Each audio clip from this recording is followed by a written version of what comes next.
Okay, so today we are going to discuss about Vendor of Suez, Chapter 7. And these are the main points that we come across in Chapter 7.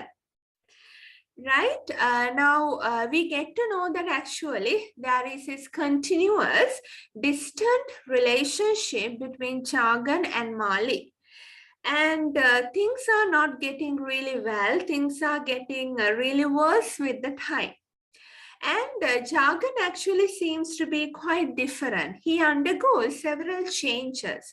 I would rather like to say that he is undergoing changes, right? So his actions, the things that he does actually show us that something is going on. He's not the old man that we saw earlier. He's not the money-minded man. He's not the man who did everything for the son. He's not the man who always thought only about money. So something very important comes to us with the unraveling of the story. What happens? Jagan actually, quite at an unexpected moment, or without anyone even believing such a thing could happen, we see that Jagan drastically lowers the prices of the sweet soul.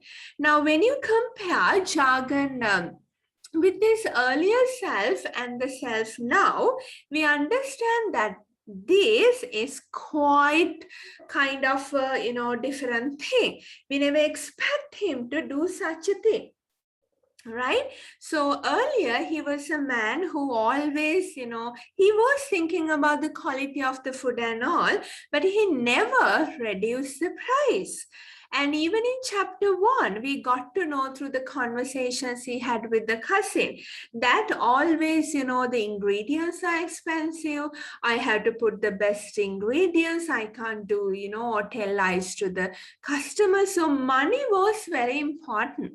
And he always looked into the profit.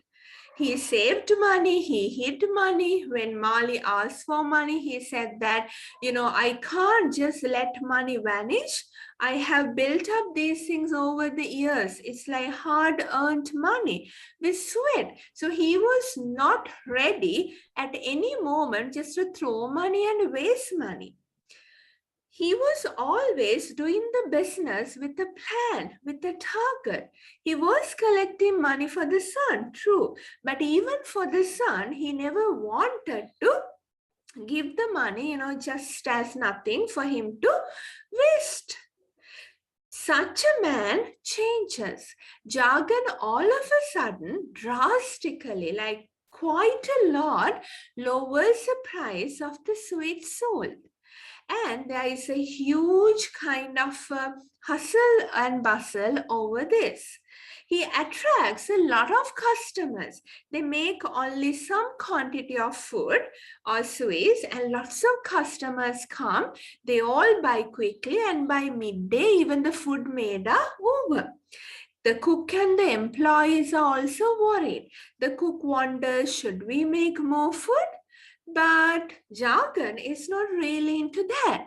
What he says is that we have done something, we have sold what we have cooked, and that's enough to run the business. We don't want big money, we don't want big profits, because he doesn't want to close the shop.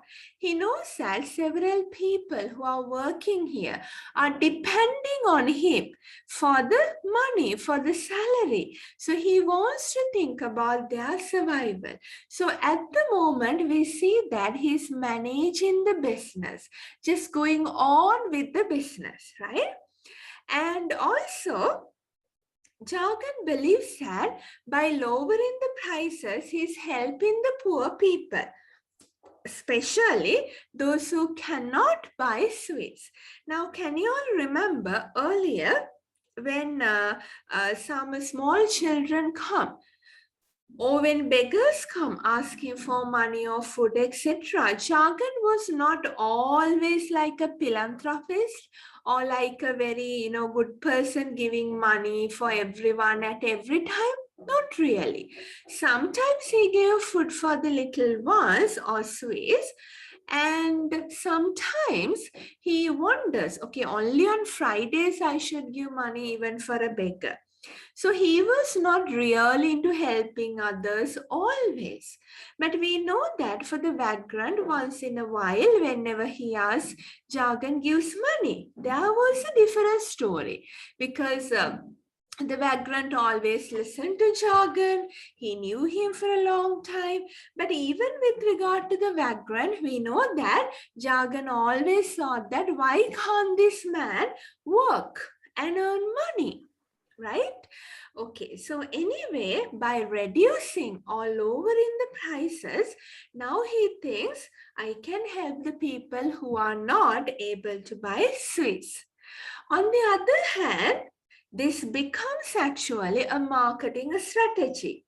Right? On one hand, lots of customers come, quickly buy the food, there are no leftovers, and money money for the survival of the business is gained by them.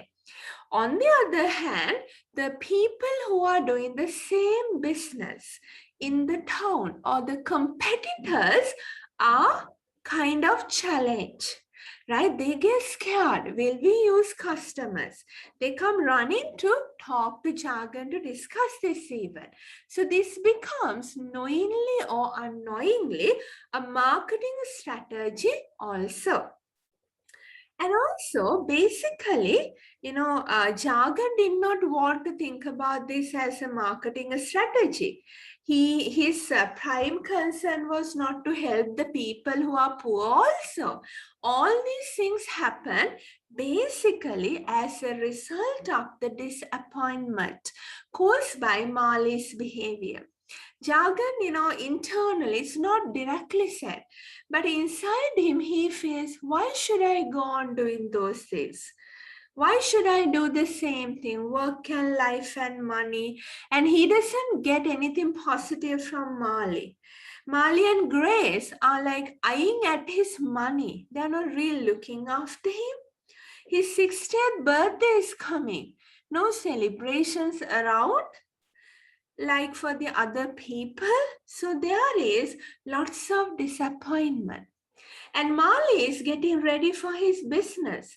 Even though the father is not giving money, he will have connections with the American people, other people who can give him money. He's writing a prospectus and it will be published very soon by Nataraj, and that book is printed. Jagan's book is not even yet printed. So a prospectus is like about a business. The business owner can write a kind of a document. What's the business? Who are the people who pump in or put in money? What's happening, etc. Right?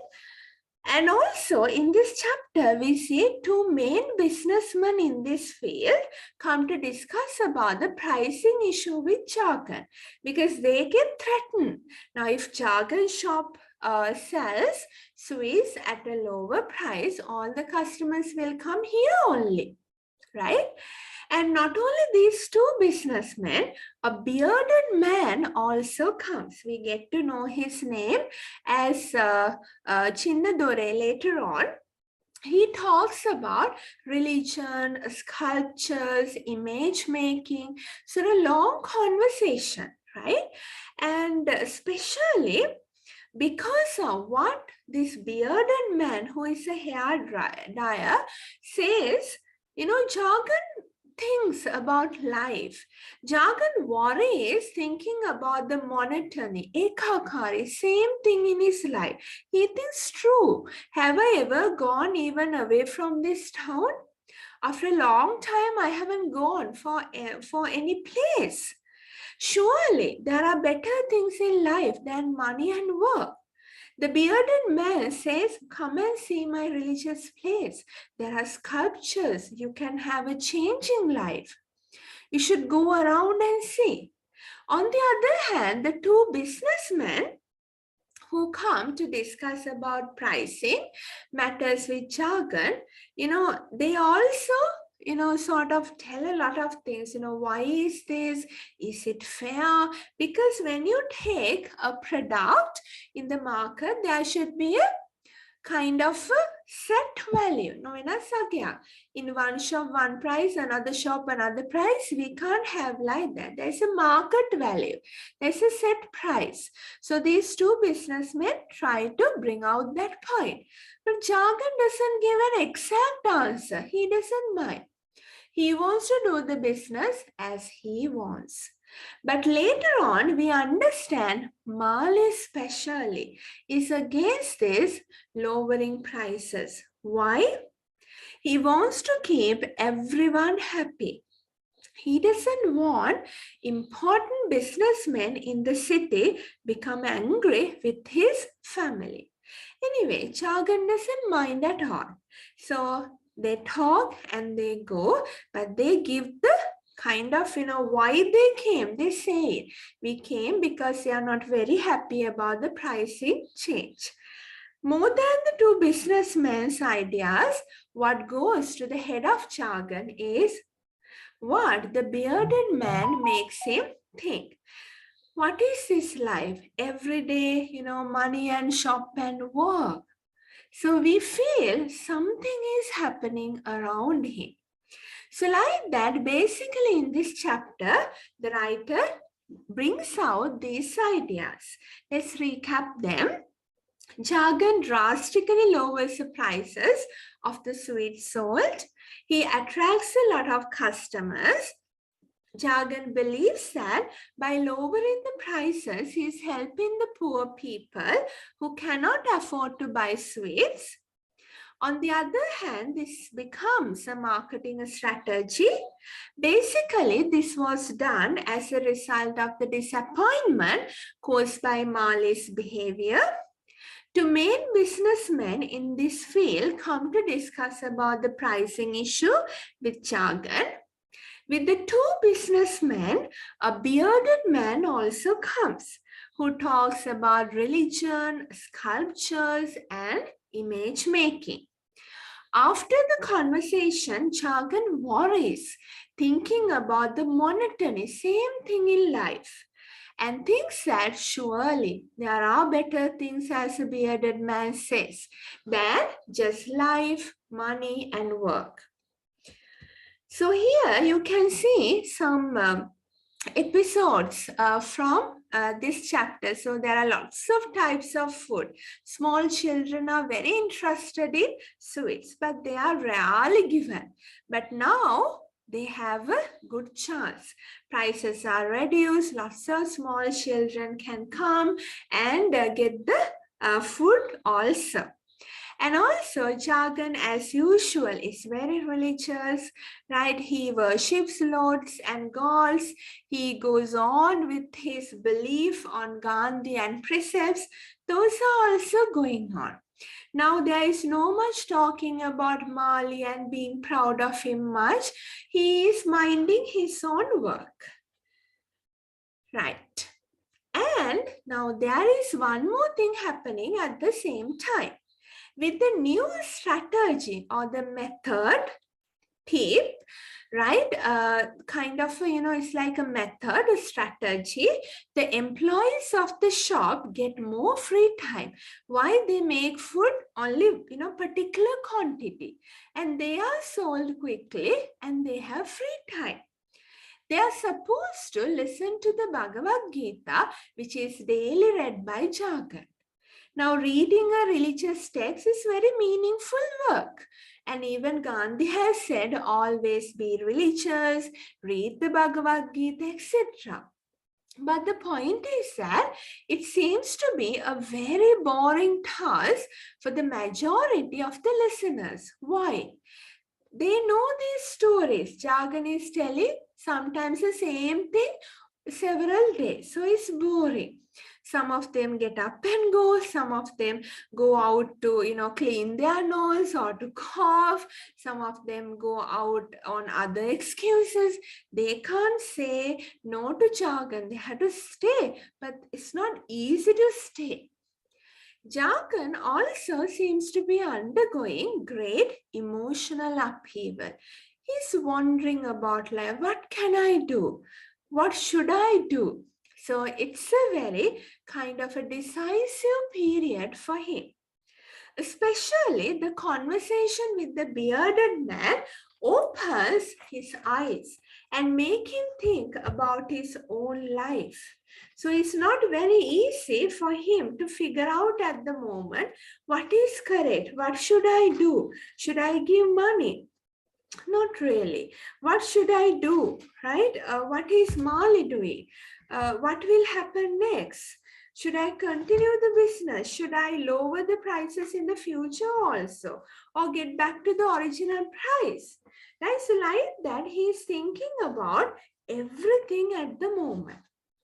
So for the readers, it becomes very clear that Jagan is wondering about having a particular change in his life because he wants to rather break the monotony of his life. Right? So what is monotony? The same thing is happening in his life. So he doesn't want that to happen. He's seriously thinking, for how many months have I gone out? I haven't really gone out for a long time, right? So like that, it's very much apparent, very much clear that something will change very soon, right? Okay, so like that, chapter 7 actually talks about a lot of things. And also, I would like to tell that chapter 7 is sort of an introductory chapter for a changed life in Jagan. The Jagan will change soon. And this chapter tells us the beginning, the sparks of his change. Chindadure comes, he talks about several things.